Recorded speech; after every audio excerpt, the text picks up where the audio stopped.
Cool, and we are live. Welcome everybody to Brainfood Live on Air, episode 31, I think. I'm in Hong Kong, delighted to be in Hong Kong. And I'm also delighted that Adam Gordon, my co-host, is not here today. And he's in fact been upgraded, significantly upgraded by the three gents I see on the screen there. These are the three gents from Daxtra, HQ in Hong Kong. Sergey, can you introduce yourselves very quickly to the people who might not know who you are? Sure. So my name is Sergey. I am running the Daxtra operation in Asia Pacific. To the right from me is BJ. BJ is our client services director, and he looks after existing clients and is in charge of them being happy. And Kyle Irwin there, he's our business development manager in APAC. He was born and bred in Hong Kong, and he knows the market very, very well. Yeah, fantastic. So great to have you guys on here. And the reason why I wanted to get you on, obviously, because Daxtra is a globally famous recruitment tech organization. I think there's very few people in the business that don't know who you are, which is quite remarkable given the fact that you're kind of a B2B business. But I've been aware of Daxtra way back since my agency days, when you were one of the very first kind of competent companies that was extracting CV data and parsing it into what was then, we would call it was a database, right? Just a co-located database that we'd have. So great to get you guys here to chat with us about, I guess, recruitment tech and Hong Kong. Sure. And you can tell I'm in Hong Kong because construction's going on in the background completely unexpectedly. But this is where we're at, the construction capital of the world. Okay, so usually when we kick this off, we kind of go through a brief review over the recruiting brain food of last week. I'm not sure whether you guys have had the chance to read it at all. But if you have you got any kind of comments to make on last week's issue? Anything that was particularly interesting for you? I actually had a read. Look, I read a couple of them. I didn't get time to read every single one on there. I did find the two that I thought were most interesting for me were the ones about basically AI being able to identify gender. I thought that was quite an interesting article. I read through that and sort of had to play with the interactive tool on there. The other one that I thought was really very interesting was talking about jobs being replaced by robots, and specifically talking about the fishing industry. So talking about someone being able to go around and identify, the quality of fish, but also specifically which fish you're worth and things like that. Let's talk about that, Kyle, because that was actually my favorite post. That was actually my favorite post of that week. Sorry. And it was the story of basically some startup in the US who was trying to disrupt the fishmonger industry, I think, by cutting out the supply chain. But there's one component that actually was on the point and picking out the fish. And I seem to have lost you guys there. Yeah. And it was one of those where I'm thinking, you know what? Everyone's feeling a little bit concerned about tech unemployment and is your job going to be at risk? But there seems to be certain types of job that are super niche, super specialized, that it kind of needs the human touch, and I just wonder whether this is just an example, kind of a funny example, but maybe an example of the kind of artisanal work that might still be very resistant to tech unemployment. So I've just shared the link there to everyone. There's a New York article. I definitely would recommend people take a read of it. I don't know what you guys think of it. I mean, you know what? A lot of the tech unemployment stuff, is that a big deal in Hong Kong? Do people talk about that as something that's significant? I think it's a common worry for people everywhere, but it's funny because at least for us in what we do, we're constantly talking to people about how essentially what we try to do, our software, I'm not trying to plug the software, but the whole point of what we do is to actually help recruiters to do what they do. So specifically, the whole point of it is we're trying to take away the bits of the process that can be automated, and we do still believe in the human touch. So I do still think there is an element, particularly to recruitment, of having that sort of human element.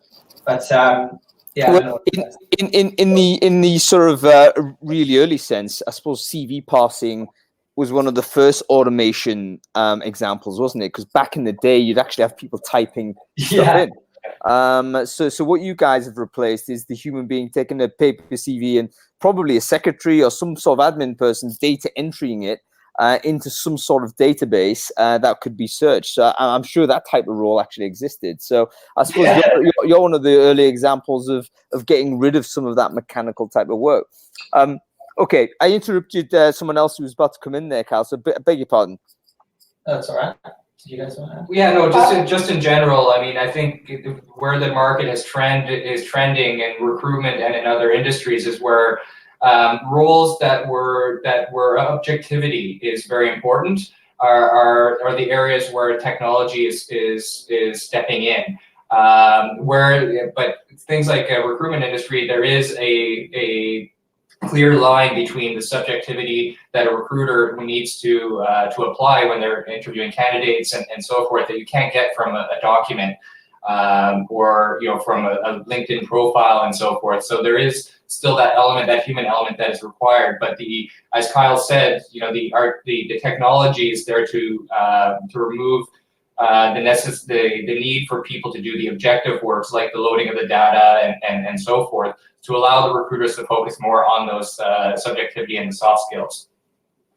Yeah, I guess I just wanted to add that our objective is not to replace human beings in their jobs, but to simplify and streamline their job, bring efficiencies to their job, and we're achieving that by automating certain routine processes that machines are capable of doing these days. Whereas, for example, other processes such as candidates' behavioral or soft skill assessment, or even like obviously the whole interviewing process, that cannot be replaced by a machine. So at least not at this day and age.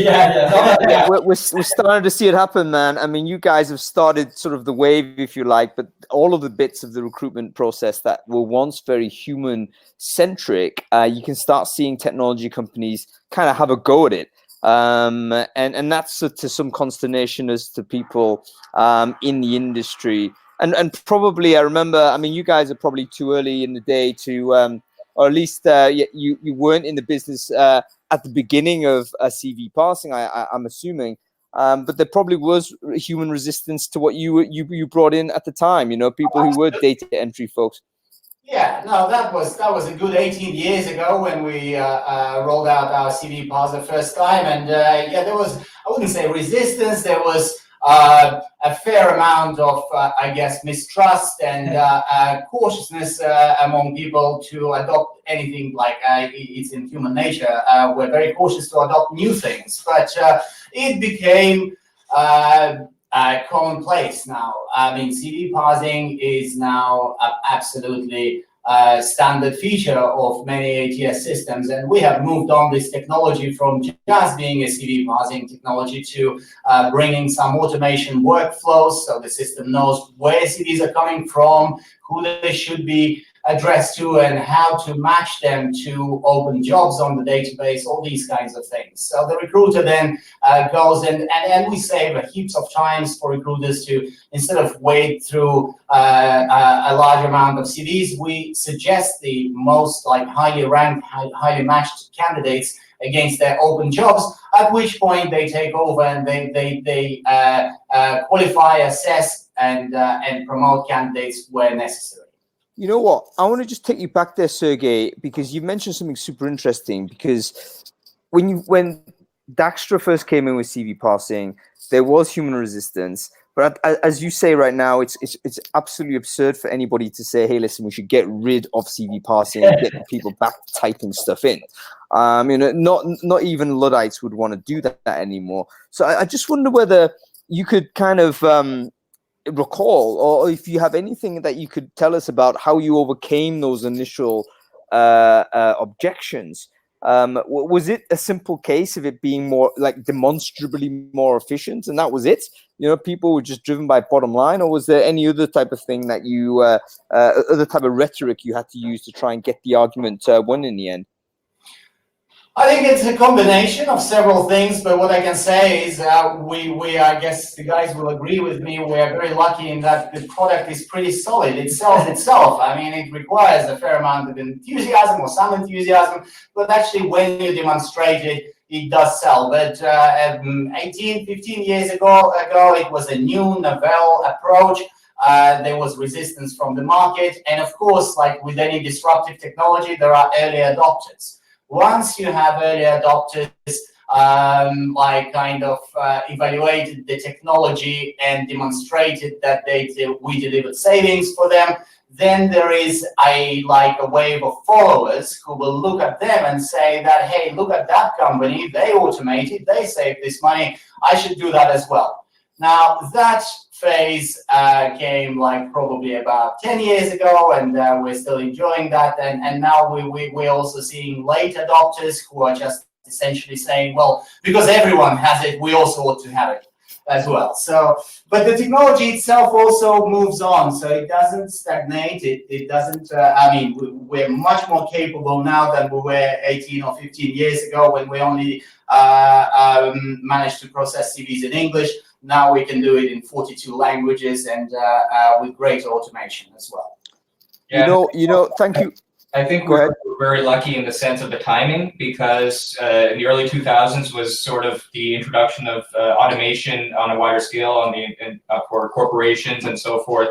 And so people were, because it was so widespread, people were more open-minded to adopt new technologies and to explore the new technologies. And the ones that, because our technology was so strong, we were one of the few that have survived over those years. There's been a lot of companies that have come and gone introducing the new technologies, but unfortunately we've been able to persevere and with our developments and keeping up with the trends in the market and rolling out improvements, new languages, and extensions of the products as well. Yeah, I mean, I'm really pleased to see you guys continue to continue as you are, because I know there's been kind of many competitors that have fallen by the wayside in that time. Very difficult to launch a technology product when you are kind of trying to set up a new category. I've got a lot of sympathy right now with the new product that's come out from Sweden, which is a kind of a robot interviewer. I mean, I'm going to share the link in the chat stream here, so you guys feel free to take a look at it. It literally is an animatronic robot that's going to interview you instead of a human being. It's the robot head. Oh, the robot head, right? And everyone's got a massively Marmite experience of it. People think the start of the apocalypse. Other people think, hey, listen, this may be okay. But it reminds me a little bit of where you guys were at 18 years ago, where, it was a new idea. It was like, hey, we're doing it okay right now. Human beings are doing an okay job. We don't see where the productivity gain is. Why do you want to do this? And that's still a question being asked for this type of product now. But I feel also that they're going to get that way. They're going to overcome it, because there's some obvious, in my view, some obvious productivity gains to doing it. Just giving the candidate an additional choice of a different interface if they so choose it. If a candidate prefers to speak to a robot than a human being, I don't see why that's a bad thing not to have as an offer. And the more I think of it as a human being myself, I'm thinking, yeah, I don't want to speak to another person. I'd rather speak to a robot. Why not? So anyway, I'd recommend people check out Tengai and Bias. Get yourself animated and angry about that. It's a good one to chew over. It's basically, I think, the story of technology disruption, just rewritten again 20 years down the line with the new stuff coming out. Okay, I need to talk to you guys about GDPR. Is that a thing in Hong Kong? Do you care about it? How does it work? I mean, because CV parsing has got to be one of the main things where data is flowing, processing from one system to the other, possibly from one jurisdiction to the other. Is it a problem, and how do you deal with it? Well, it applies to anyone who stores personal data of a European citizen. So that pretty much covers the globe, I would imagine, where there are databases of candidates. So yes, very much so. We have to be GDPR compliant anywhere, and for any clients, be it in Australia or Japan, we have to basically tick the box and say, yes, we're GDPR compliant. And further to that, so many countries in Asia, Australia, Japan, as Sergey mentioned just now, and Singapore, that already have, and China as well, that do already have similar legislation in place for the protection of their citizens' privacy. So not only do we have to worry about GDPR, but we also have to be aware of the regional regulations as well, and we ensure that our products are compliant with those and that the data is secure. That's a really good point, BJ, and I want to touch on that because it's really important from a product maker's point of view. How do you possibly stay compliant with regional variants of this type? Do you go with like the harshest one and just say, okay, if we get it right here, it's going to be right everywhere? I mean, that's the way I would do it. I mean, how else can you keep pace? I mean, have you got an idea as how you do it there? Oh, yeah, a lot of them are replicas of each other.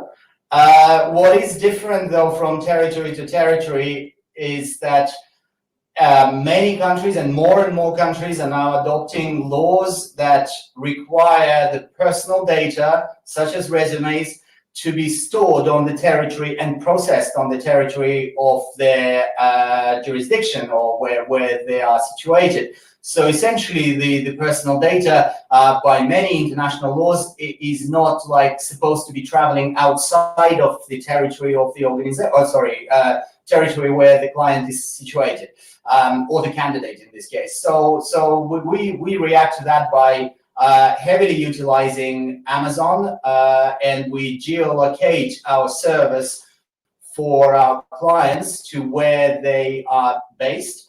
And then obviously further to that, we have to comply with various legal requirements for various countries. We have lawyers basically advising us on certain aspects, and clients also guiding us into like how this should be done. Just as an example, very recently, I think about a couple of years ago, Japan introduced a similar law. So we migrated all our databases and indexes of our matching systems, search systems to Japan, basically. So that alleviates the issue.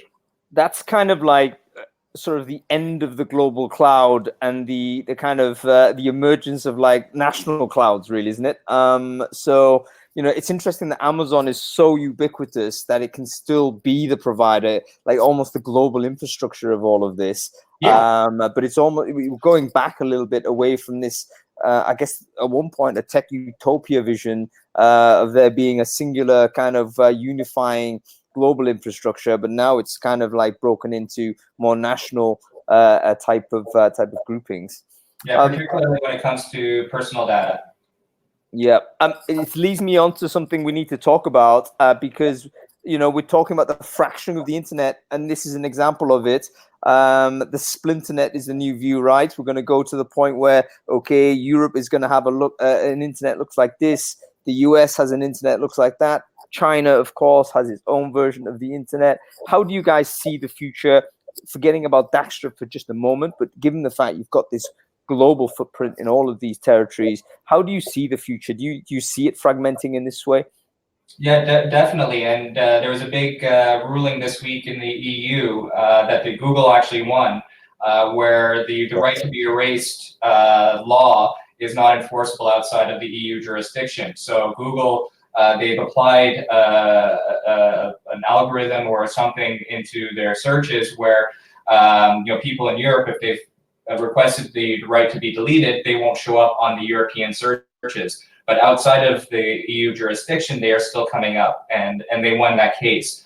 And that just firmly cements that it is becoming more splintered, and access to information is being regionalized because of these regulations. And the courts, the legal tools that are in place to sort of protect these laws and to protect the rights, they're also recognizing that their jurisdiction can only go so far. You can't regulate worldwide. Why would somebody in Japan be under EU law. Why would they?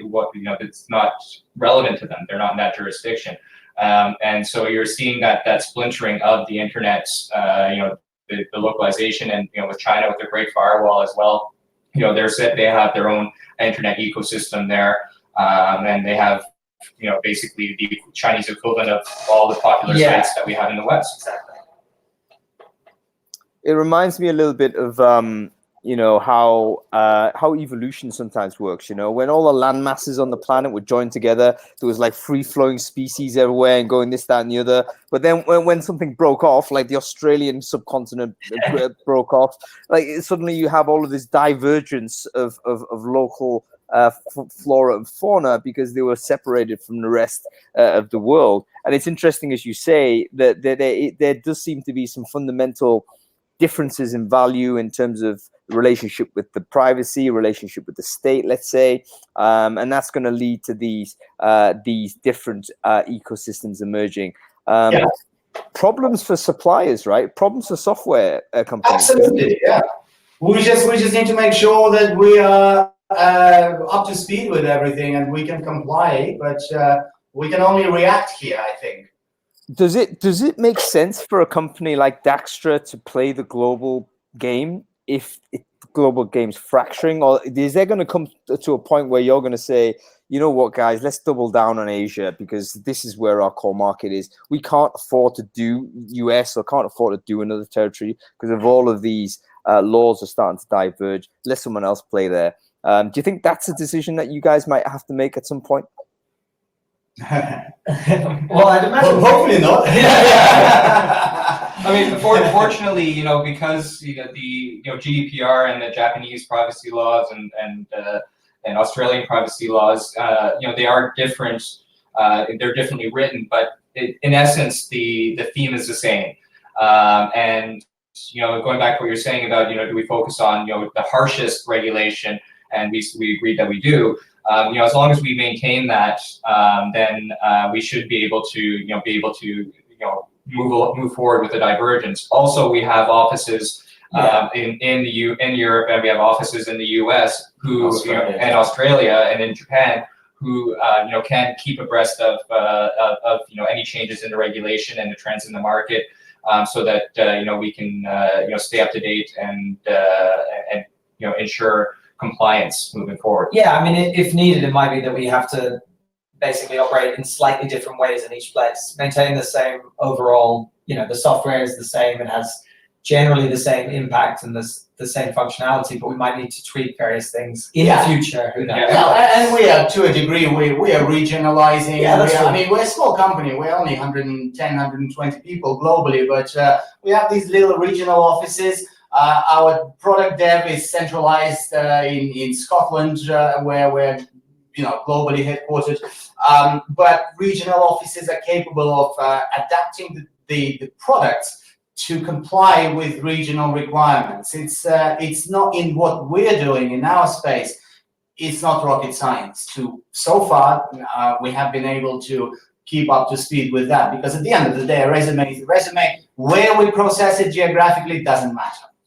And we've adapted. I mean, our U.S. office, their practices are different than our Hong Kong office, which is different than our Japan office. So we do adopt more local practices, and Kyle being from Hong Kong and Japan, our country manager there is from Japan.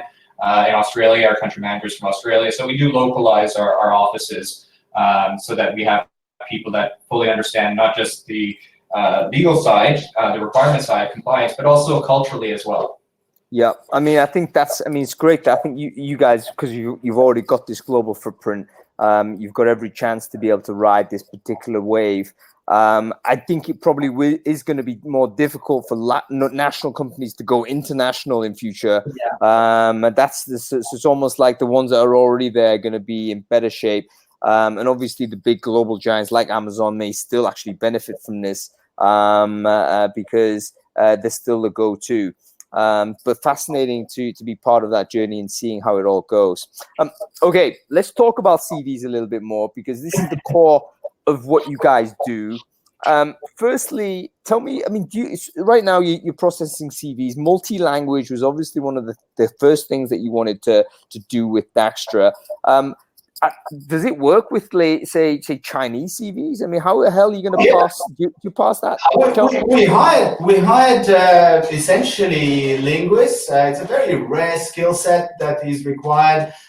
You need to be a computational linguist. So these people are scarce. It's like looking for unicorns. But in our case, we're also looking for unicorns who are native to different languages. So we have people native from Japan, from China, from like various European countries, to be able to help us with the R&D, linguistic R&D, because it's like teaching a person a new language. The software is designed to a degree, literally understand what people are writing through understanding the context. So that's a lot of linguistic rules, a lot of statistical rules, a lot of machine learning, deep learning, assisted deep learning, and all that kind of stuff. So yeah, I mean, it's capable of processing in, I think, currently over 40 languages to various degrees of accuracy, because obviously the more data it processes in one language, the smarter it gets.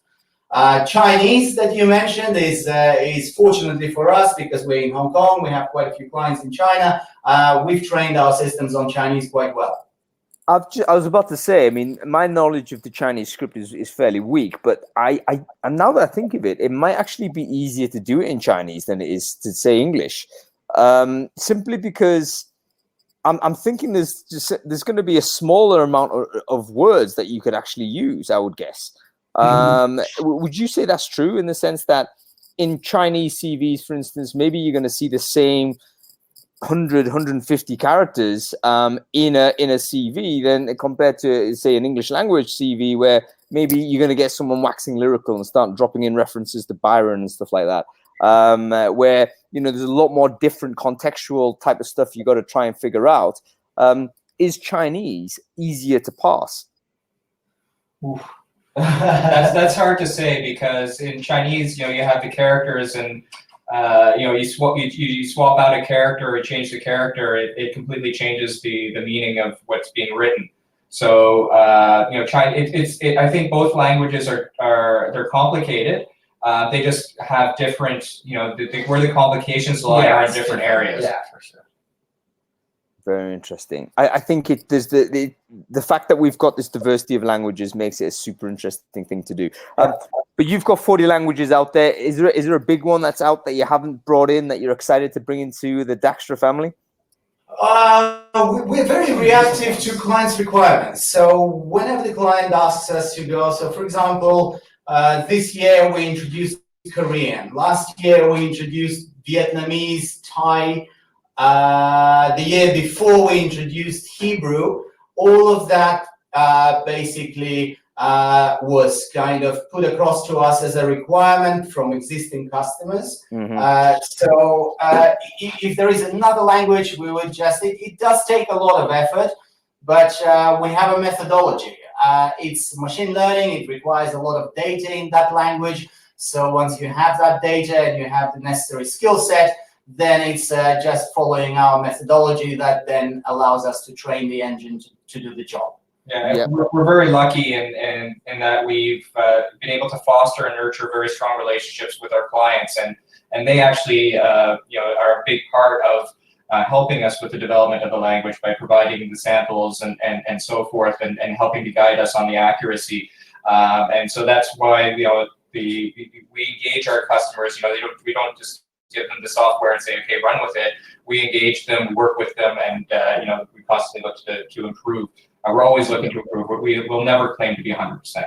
No, I mean, I think that's, again, one of the things that's quite admirable about your business model is that you've always been hands-on with the customer and providing a concierge service on top of the software, and almost like resisted, the subscription-only kind of obsession that a lot of the growth, rocket ship type businesses have tried to shoot for. So I think that actually leaves you in a very strong, as you say, helps you build those strong business relationships that will sustain you beyond the software.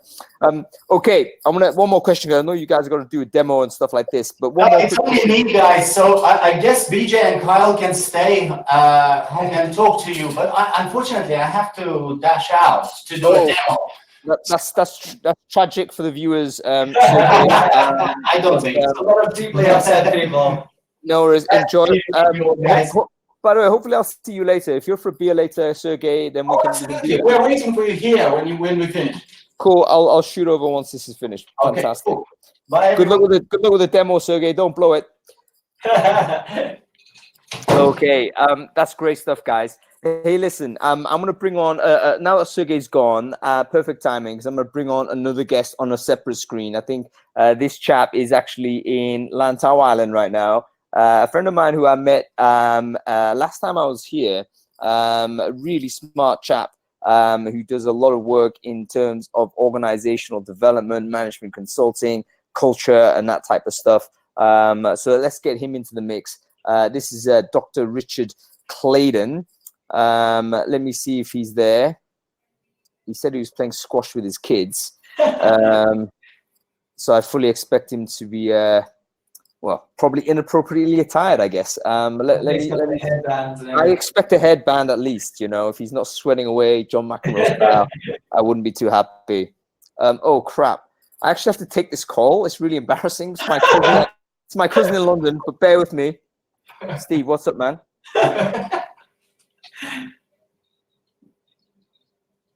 Yep.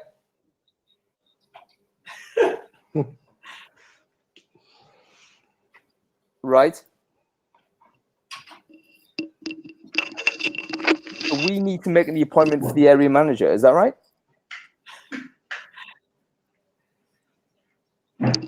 Well, right now.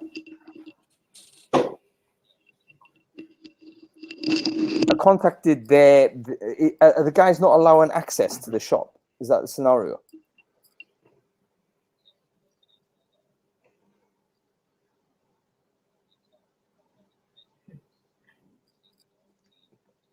Right. Okay, don't worry. I'll deal with that. Let me call him in about half an hour.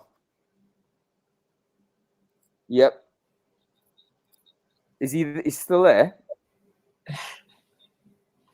He's gonna have to go, and we have to rebook it. There's nothing we can do. Yep, I'll put a call in about half an hour, mate. All right, sorry, mate. All right, catch you later. Bye. Wow, I wouldn't have taken that call otherwise, but it's my poor cousin who is in my flat in London right now. He's in there basically. Steve, sorry, mate. He's in there basically to look after the frogs. They have some frogs and they need to be fed because I'm in Hong Kong. They're gonna die if no one feeds the frogs. But he's got no internet, and because it's my account with the telecoms provider. Basically, the telecoms company needs to speak to me in order to arrange an engineer, and the engineer needs to go to the basement, which I don't own or have any access to, and I've got to call this manager. Complete nightmare. So I'm gonna have to do that later tonight. Anyway, Richard, sorry for keeping you on hold there. Honestly, I would not. The only phone I ever answer is my mum or an emergency like this. So anyway, that's down. Richard, how are you doing? Good to see you, sir. Long time, been a year or so, I think, since we last caught up properly. So. Good to see you looking fit and well, sir. Yeah, thank you very much. I'm feeling reasonably fit. Yeah. It was tennis rather than squash, and I'm the other side of Hong Kong. I'm in TKO rather than Lantau, but it was a reasonably okay introduction. Right, fantastic. Why don't you introduce yourself, testing professionally, don't you, Richard? I try to, yeah. So I do. I call myself a transdisciplinary behavioural strategist and an organisational misbehaviourist. Lots of long words. So basically, what we try to do, or what I and the various people I work with around the world try to do, is look at all the various different tenets of organisational behaviour, so that the classic the classic disciplines like psychology, social psychology, and anthropology and sociology, etc. Management sciences, so leadership, change, organizational development, these kind of things, strategy, and some non-traditional bits and bobs such as drama or art, and combine them to try and explain why humans are behaving the way they do in organizations. And then sort of look at the reality of reported living in lots of organizations, which isn't very good. There's about 2/3 to sort of 3/4 of people reporting that their organizational life is full of distrust and distraction, and they're having a bad time. So we try to explain that, and then we try and fix it. You know what? This is actually something that companies are caring about more and more, aren't they? When they're talking about staff disaffection, lack of happiness in the office, leading to retention issues, performance issues, mental health issues. I don't know whether mental health is a topic of conversation in Hong Kong. It certainly is in the UK and places of that type. It might take a little bit of further time, I guess, to percolate in different parts of the world. But I think, I don't know, companies seem to be moving away from that, a macho type of feeling of, suck it up and just get on with it, to the point of really trying to care about people's, well-being in order for them to be happy and productive. I don't know whether you see like any kind of geographical divide there, Richard. Have you got any views on that? Is it... Yeah, I mean, I think there's certainly less discussion around it here than certainly around mental health than there would be in the West. But it looks like from the data that countries that have digitally transformed the most are the ones that are having the most serious conversations about this. And I think Hong Kong and a lot of the rest of APAC and Asia, and they haven't transformed as much as the West, so they're going to be lagging behind a little bit in these discussions. And really, it's because I was listening to your conversation early on. The way technology has got into the workplace. Firstly, there's the anxiety that you might be losing your job because technology is going to take it away all the routine tasks. But perhaps more problematically, it's the fact we haven't adapted to mobile tech very well. Most of our lives are spent getting interrupted by emails and text messages, and we're connected to work 24/7 because we have 24/7 internet access, and everyone's got 4G and soon to have 5G phones. So your tech is constantly getting in the way of your life and connecting you to work all the time, and it's driving work intensity and the lack of ability to relax. So there's the anxiety about losing your job, plus the inability to deal with tech, and you put those sort of together. So you're responding to tech, and you're trying to show you're always at work in case you do lose your job because you're not answering, and that spirals into some really quite significantly bad behaviors that will affect you psychologically, physiologically, emotionally, etc., and cognitively. I mean, it drives your performance downwards. You don't make as good decisions. What's the solution to that terrible narrative? I don't think we have enough time in this discussion to talk about it. But there are numerous sort of different ways of solving it. So one of the things that we talk about is trying to divide your day into specific periods where you can focus on different types of work. So at a certain point in the day, you focus on deep work. So deep work would be that the focused, productive stuff that everybody has to do. So are you coding language? Are you coding, or are you reading through CVs or preparing interview questions? Whatever it is that you have to do in order that's measured as being productive. If you actually look at interruptions around the day across the world, most people are struggling to get 2 hours of productive work done in an 8-hour day.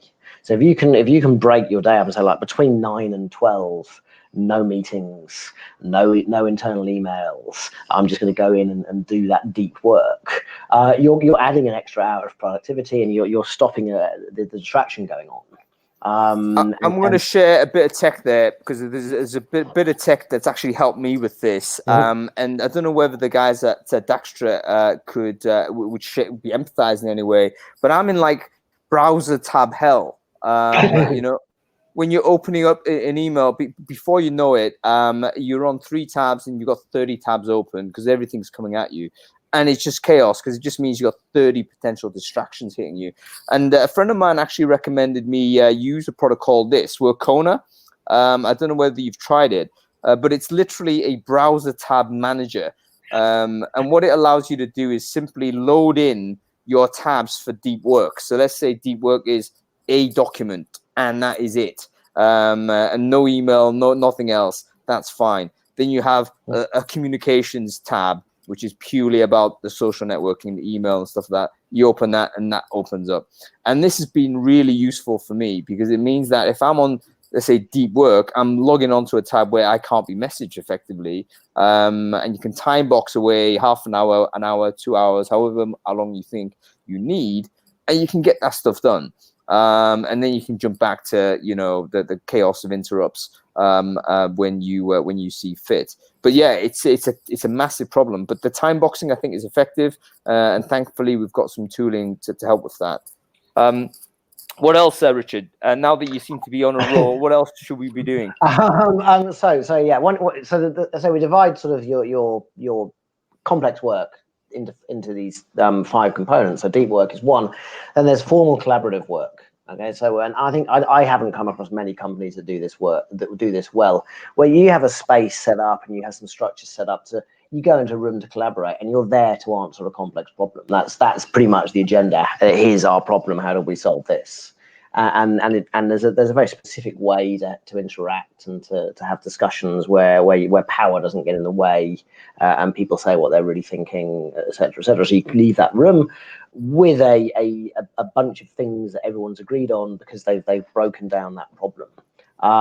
That's quite different to what I would call connection work, which is something else that everyone has to do, which is literally sit around and chat over a cup of coffee or a glass of wine or something, and chat about work in a more informal manner. And you're seeing, so Australia, where I lived before, you saw that happen in the construction of offices and buildings, is that you would actually have all of these food halls and wine bars downstairs, which would double up as sort of liminal office spaces, secondary office spaces.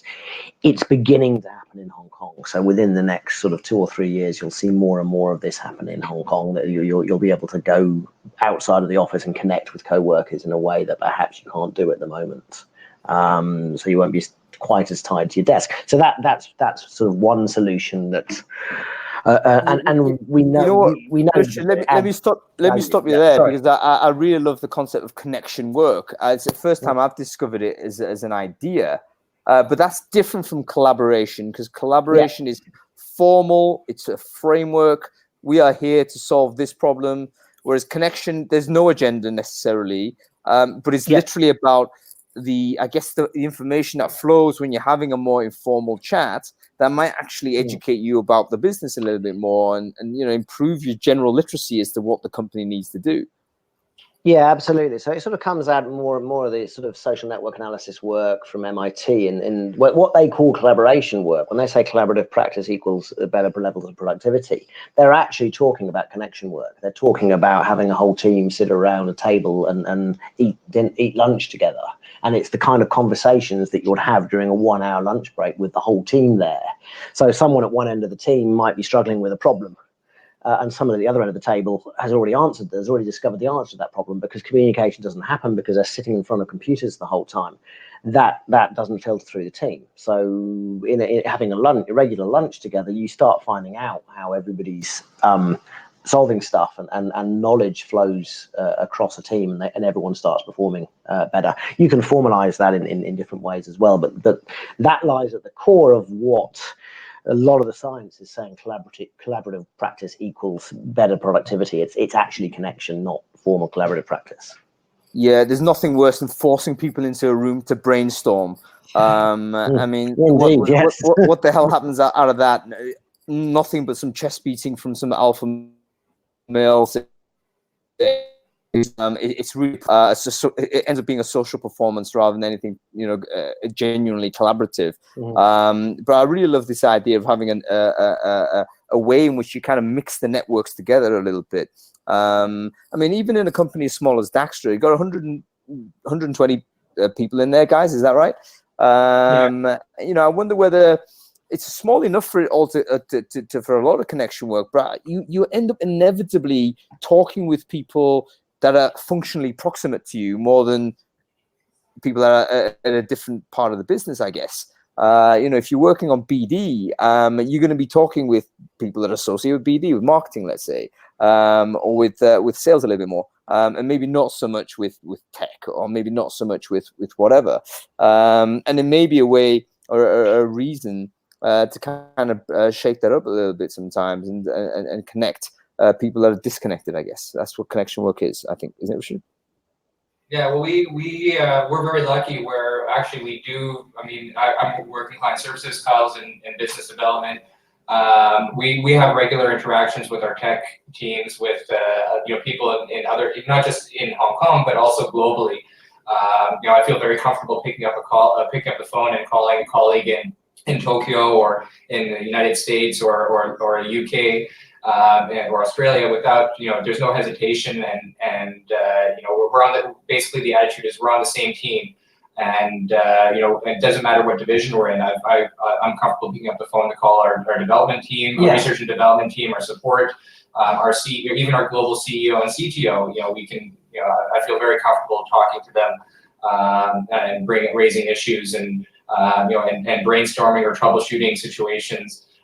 You know, we're a very collaborative company, and we identify that, you know, everybody in the company has different experiences, and you know, we can learn from each other's experiences, and we don't shy away from, you know, picking each other's brains on you know, how to resolve certain situations, and whether it's technical or whether it's commercial. You know, everybody has an angle that they can contribute and provide, you know, an insight that you know, somebody, you know, Kyle may have, he's business development, but he may have some insight in some clients because of the sales process that he went through, and he developed that relationship during the sales process. And when they go live, it's my team that takes over. So I'll pick his brain to find out some things that you know, that came up, that some observations that he's made during the sales process. You know, things that the client has said and so forth, so that it helps my team to ensure that the client's happy and that they're getting the best service. So we're very lucky in that regard, and we also do those. You know, if we want to have a conversation, you know, a casual conversation, we won't go into the conference room. We'll go to the coffee shop and sit down, or go for lunch, or go for a drink after work and discuss, and you know, kind of open forum, and you know, no holds barred sort of situation, and that really helps on our day-to-day business, you know, getting along with each other, because you know, nobody has a hidden agenda. Yeah, I think definitely, as you were saying, to have a bit of an informal connection, and be able to actually, I mean, like we do things like, for instance, every Friday we all have lunch together. That's just a standard thing across the team, so everyone can just talk, whether it be about work or just casually. But just having that, I guess, just feeling comfortable enough to speak to each other if you have thoughts on something, or that you think you can contribute with something, I think that is important. So I definitely agree. I mean, I worked in Sydney for 2 years. I just moved back, working for Daxtra as well over there. And definitely I noticed that, you know, having that kind of, you may go for a chat with someone over a beer or a lunch or things like that, seems much more commonplace than it is particularly in Asia. And I thought that was really good. I actually thought it meant that you could kind of feel more comfortable with the person to really get, you know, to the bottom of what you want to talk about and what actually helps someone. And just, yeah. Is that? I mean, do you think there is a cultural difference in this case? Is it something specific about Hong Kong or East Asia in particular that might struggle, if you like, to break the barriers a little bit? Yeah, for sure. I definitely think it is a cultural difference. I mean, yeah, look, it is one of those things. I grew up in Hong Kong, so you know, I going to Australia in some ways, you know, I'm British by like my parents are British, and so like I'm quite aware of British culture, which, to be honest, Australia and the UK are probably the most similar places in terms, in my opinion, if I was looking at Australia being close to anywhere. But it still is funny when you go to Australia sometimes, like people can be quite casual when they speak to you. I don't know, even like the first meetings I went to, people would speak very openly and very casually, and sometimes I feel like in Asia in particular, there's sort of like a wall that you need to break down, and there's a lot of like rules of conduct and and things like that, which sometimes can get in the way. But yeah, I mean, it's just a different way of doing things. Yeah, Asia tends to look at to be a bit more structured. Yeah, and people tend to be more reserved about how they're feeling. You know, I lived in China for a couple of years, and I've been in Hong Kong for 17 years. And you know, the one thing that I learned is that you know, the very traditional people out here will not say things that will upset. You know, they will abstain from upsetting you know, their colleagues or their friends. It's a little bit different, but from their colleagues who they have, you know, professional relationship. They don't have, they don't have that. You know, and there's a clear hierarchy where, you know, the boss is the boss, and you don't question the boss's decision. Whereas in the West, you know, there's more collaboration, and it's becoming, people are challenging the bosses more and interacting more with the boss and sharing ideas. And that's coming to Asia in bits and pieces. In Hong Kong, you know, in our company, we're very international. Our office, we've got Canadian pals from Hong Kong. We have colleagues from China, local Hong Kong. Sergey is originally from Kazakhstan and spent many years in the UK. And so we've got a very diverse group here in our office, and so we kind of share those cultures and the attitudes of those cultures, and you know, try to pick the best parts of it and try to create our own internally in the company. And it's been successful. I mean, our turnover is extremely low, and we have you know, very good relationship with each other, and you know, we're like a family. We do fight. You know, you know, voices do get raised, but you know, at the end of the day, it's because we care about what we do and we love what we do, and we enjoy working with each other. And so we do have that passion, and sometimes you do get to that emotional level where, you know, there is, I wouldn't say a conflict, but you know, the voices get raised, but we always resolve it at the end and move forward. But it's definitely, you know, there are barriers. I've worked in a very Chinese office where, you know, I didn't get to know my colleagues. They collaborated, and as soon as 5 o'clock hit, 6 o'clock hit, they were out the door, and you know, I was you know, just another person on the street if they saw me out there. Yeah, I mean, it's very interesting how, I mean, one of the things that I've been doing with recruiting Brainfood is to try and get some local nuance as to how local cultures affect hiring, essentially.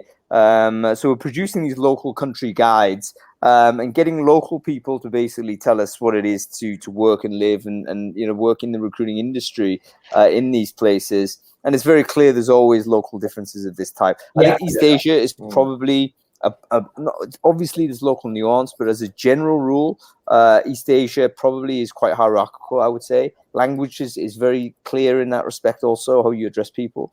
And that obviously leads to certain organizational business structures that might be aligned that way. Or is that a stereotype? I mean, Richard, have you got an opinion on this? Yeah, I mean, so some of the stuff that I've been trying to take reasonably seriously in the last 6 months or so is the idea that you can divide roughly the business world into Western and East Asian philosophies, where the East Asian is this network of relationships which are all intricately constructed. And you're not going to speak up and ideate, because you doing so will disrupt the harmony across an entire network of relationships. It doesn't mean that you don't have an idea. It's just that holds you back from speaking in a much more restricted way. So if you work with East Asians and you give them an environment where they feel a bit more comfortable, and you try and remove the hierarchical roles, there's absolutely no difference. They have great ideas, they're very sophisticated, all this kind of stuff comes out, but it just takes a different environmental viewpoint. So I talk about it being in Western terms, it's like you've just had your second glass of wine at a dinner party. You're trying to create that flow of conversation, and there's a different set of techniques required to do it in East Asian cultures than there would be in Western cultures. What would be the technique then? Because you can't be just serving alcohol. Alcohol is a different relationship here. So, and now we're moving into the world also.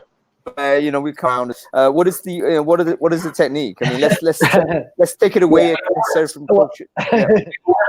let down their guard. The inhibitions that they normally would have when they haven't had a drink or two, they kind of let it down. And when people let themselves loose a little bit and around their colleagues, it makes them feel comfortable. When you socialize, you go have a few drinks. Don't act silly, but be responsible. But once you have that experience, then you have a connection with that colleague that you wouldn't get in an office space or in a formal working space, and then that creates a more comfortable working space when you're at work. You know what, BJ, I'm going to just address that and defend alcohol a little bit because I criticized it just now. But I think the reason why alcohol generally has been widely invented in almost every culture on the planet is exactly to create a shared experience that everyone is kind of on the roller coaster together. Not saying you go out and get blasted, but if everyone had a beer, actually you're all affected by it in some way, and that's kind of in-moment dislocation from reality, if you like. Even if it's just a slight one, just a small beer, it still moves you away from normality a little bit, but you're doing it together. And I think that does create some sort of communality, which helps maybe information flow, I guess, in some way. It probably doesn't even necessarily have to be a beer, but as you said, just something that you have as a shared experience gives you some connection to someone. It could be a beer, or it could just be doing something, I don't know, something unique together and going sport activity, or something like that. I mean, it's the same way that you build teamwork by playing a sport together, for instance, in team sports or things like that. I don't know if you were having a game of doubles or singles tennis, but yeah, you'd know from that. Yeah, I mean, I was sort of semi-using it as a metaphor. So rather than suggesting everyone has 2 glasses of wine or 4 beers,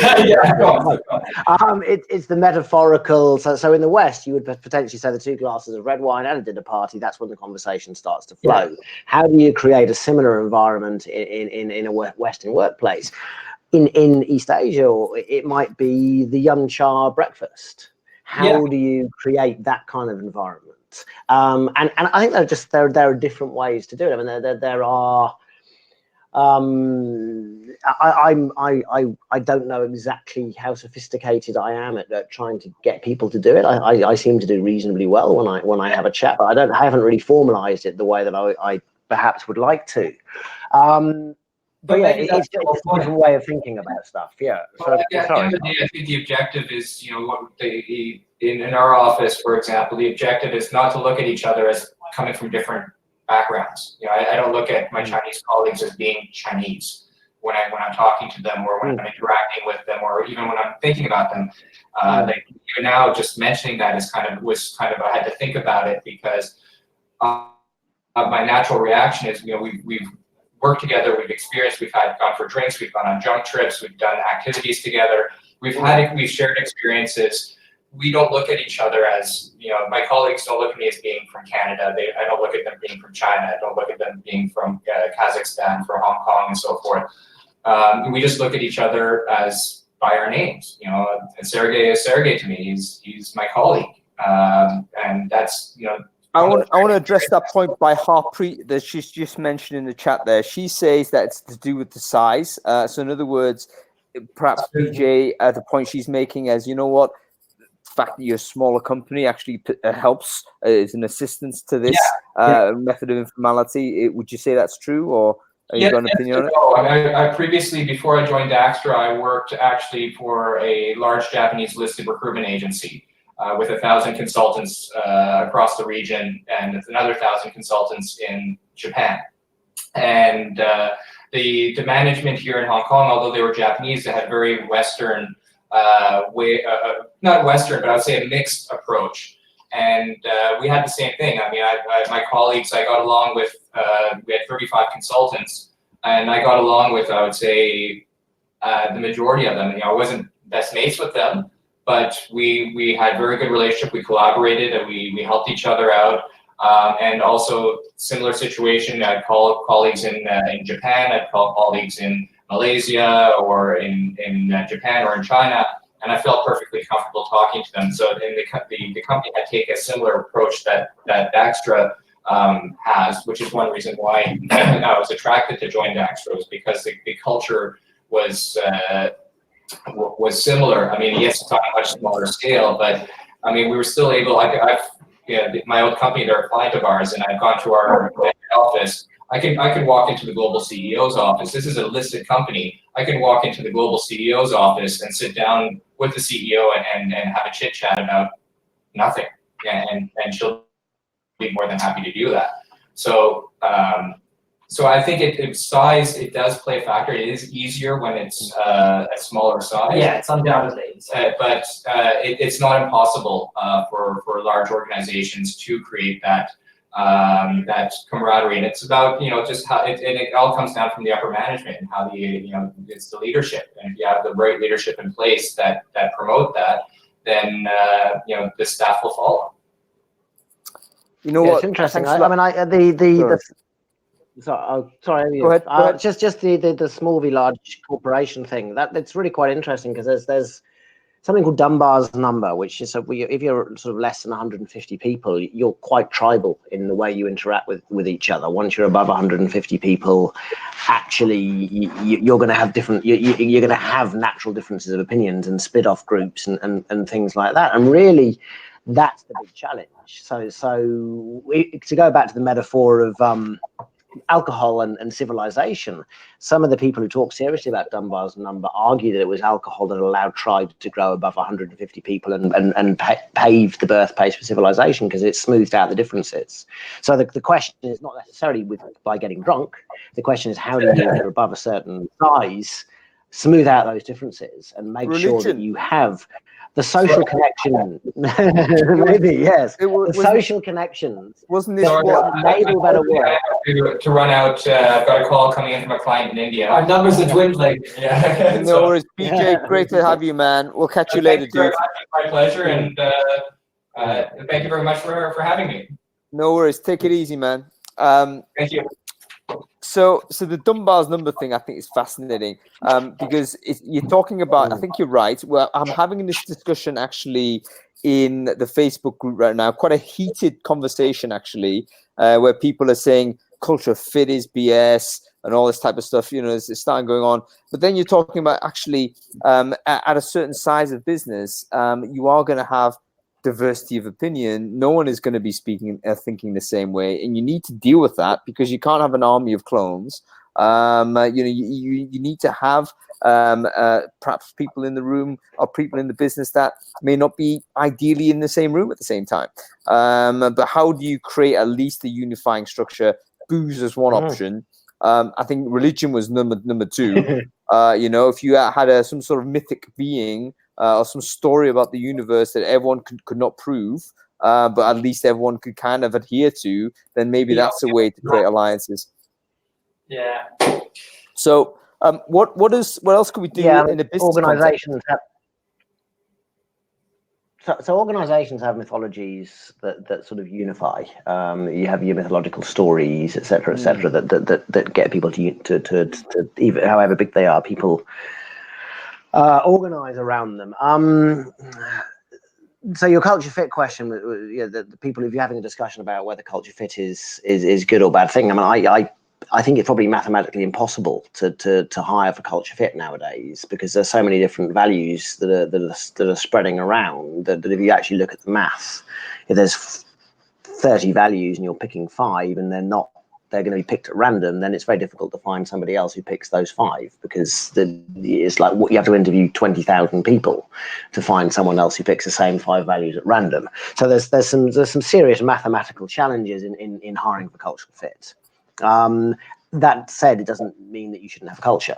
It's just should we be aware that there are going to be multiple interpretations going on, and listen to the interpretations, listen to why people are thinking differently. That's the key. That's what good diversity looks like. And we're united by the fact that we all share the same vulnerabilities and challenges. We're all worried about the similar things, but we all have different tactics to deal with them, and understanding these different tactics actually might help us do our jobs better because we're going to come across different ways of doing things. You go, oh, that's a really interesting way of looking at that problem. I'm going to go and try it, rather than just assuming that there's one best way. You know what? It's very interesting where the cultural fit idea has moved and how quickly it has moved. So Harpreet is very much key, and I want to address Harpreet. cultural fit, because that was actually the prevalent view, I would say, worldwide not so long ago. You know, that, hey, it's not technical skills, it's not functional skills, it's actually about whether this person is a fit. And now in the UK, very quickly, it seems that we're getting a backlash against this. And the main reason why there's a backlash against hiring for cultural fit is that you end up hiring against diversity. So in other words, you're just going to end up hiring people that look like you, sound like you, and kind of you want to have a beer with. And in fact, that is not necessarily a fair way to treat this person, and it may not actually be an accurate way to hire this person.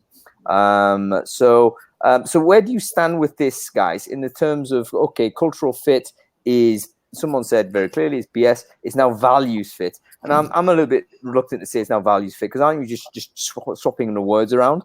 I mean, are you just kicking the same problem down the can? Is the problem really that we're trying to align, we're hiring people that are aligned with us in some way, whereas in fact, you know, maybe we shouldn't do that. I mean, who the hell knows? I don't hire anybody anymore. And looking at how difficult this is, I'm not sure I want to. I'm not sure it's so black and white. I mean, I would personally say, I think, look, like Harpreet said, there's probably some element of culture fit. I mean, if someone is basically going to fundamentally clash with absolutely everyone in the business, that's not really going to work. I mean, unless they're conflicting in a good way. I mean, I do think that differences in opinion is a good thing, to be honest, but it depends on what level that is. I mean, if someone challenges you to think differently, then that's definitely better for the business. But yeah, I think it's a balance, really. Yeah, I've got. I mean, I actually quite happy. I've got a couple of recruiters that I'm talking to here, because I find it a fascinating challenge, because as I said, I think it's mathematically quite difficult to find if there's no obvious values or that determine the culture. And I absolutely agree with you that talk for values fit and culture fit, it's the same thing. There's no difference. You hire, if you're hiring for sort of the shared values, that's almost impossible to do, because unless there's just such a small number of values that everybody fits anyway. So what I think is important is that you're hiring for evidence of adaptability and enculturability, people that can adapt to any kind of culture, because then they're going to adapt to your culture because they're showing evidence that they adapt to a culture. So it doesn't really matter what your culture is, at one level. Now, this is the thing that I'm really interested in. So the research that we've done actually shows that really high value in performance in an organization comes from having and knowing who your outliers are, or who your wise guys are, or in my terms, ironists. The people that don't fit, they do think differently, but they have sort of an elegant and sophisticated and humorous and light-hearted way of exploring the challenges that all right, guys, please continue this conversation. I've got another call I've got to take.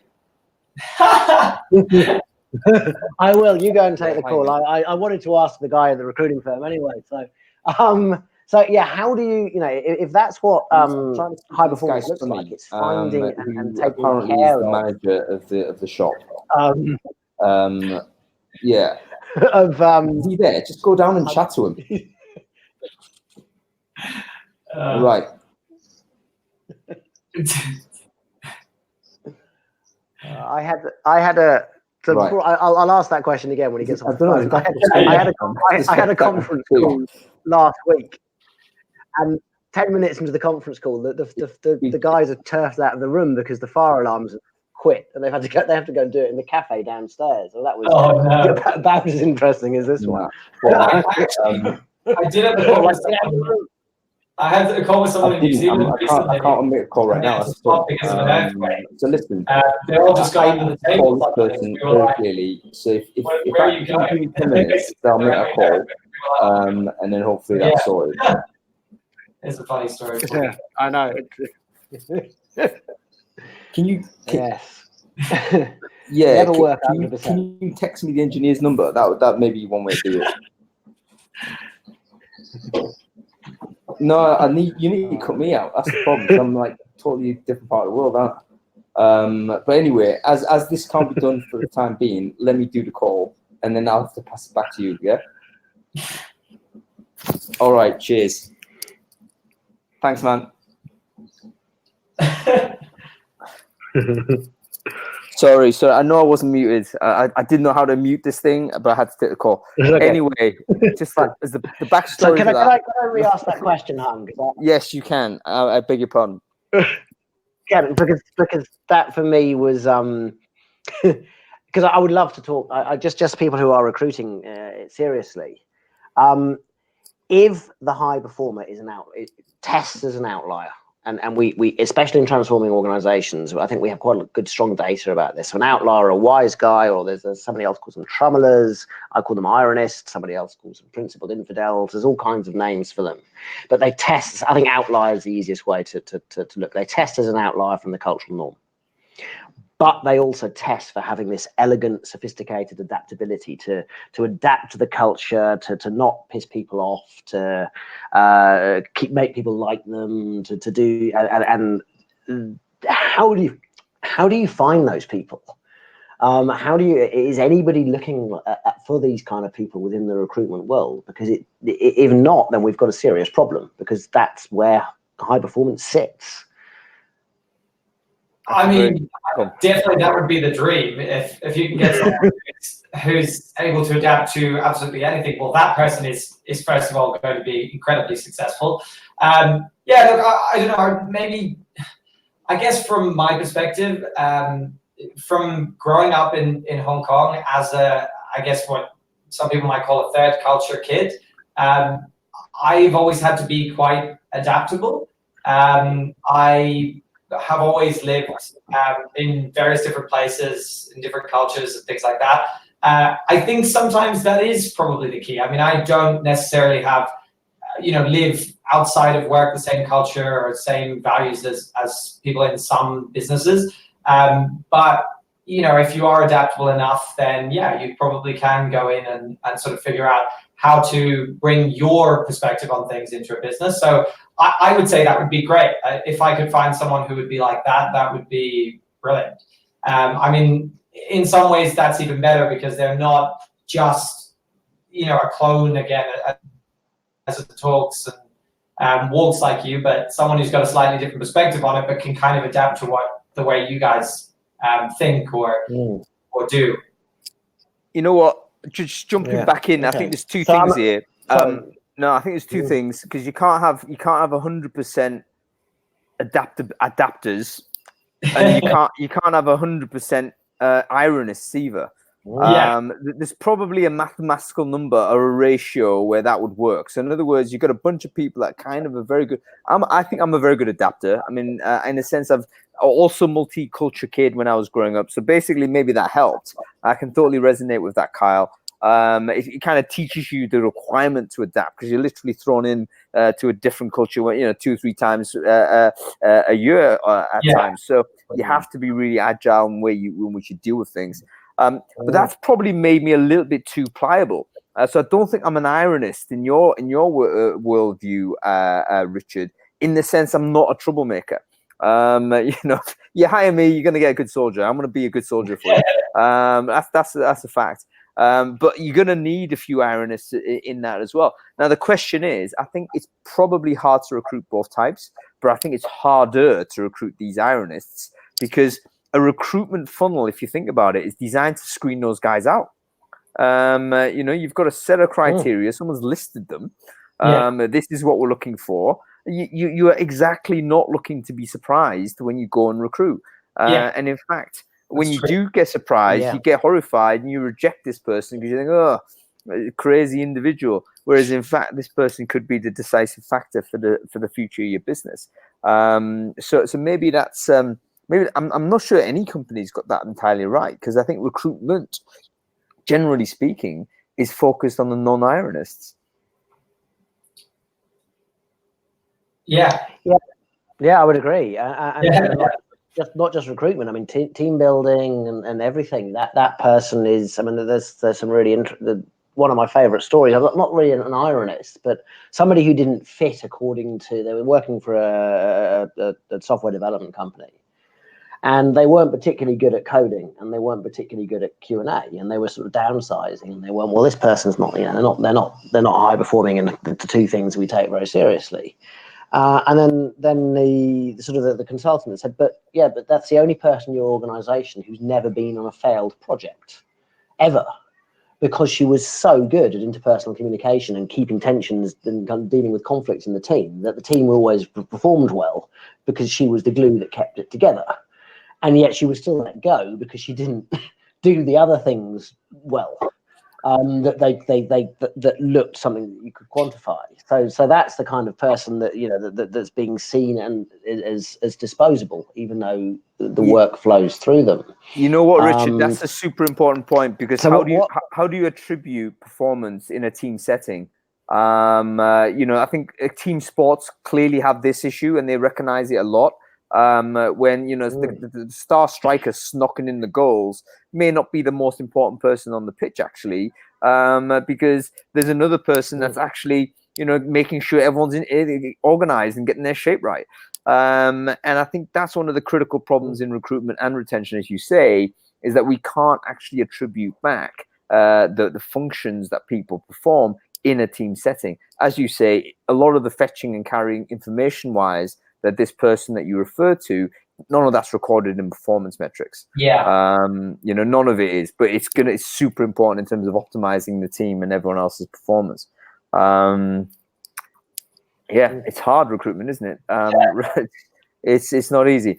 All right, listen, guys. We're overrunning massively, so I think we can continue talking ad infinitum. It's been a real pleasure getting you both on the show, and also with BJ and Sergey earlier today. But I need to close it off there. So thank you both, gents, for joining Brainfood Live on air.